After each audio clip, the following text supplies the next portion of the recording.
আপনার ক্যান্সার যতই জটিল হোক, আশা এখনও রয়েছে।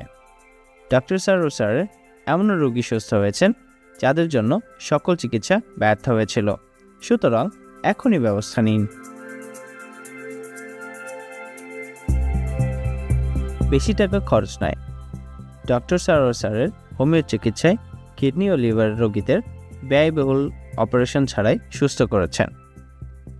সুতরাং সিরিয়াল দেওয়ার জন্য আজই যোগাযোগ করুন নিচে দেওয়া নাম্বারে। ডক্টর সারোয়ার স্যার রোগী দেখেন শনিবার থেকে সোমবার ঢাকা পল্টন এবং মঙ্গলবার থেকে বৃহস্পতিবার হবিগঞ্জ, সকাল 10টা থেকে সন্ধ্যা 6টা পর্যন্ত। সুতরাং ক্যান্সার হলে অ্যান্সার নেই, এই কথার ভিত্তি নেই। সবাই ভালো থাকবেন। আল্লাহ হাফেজ।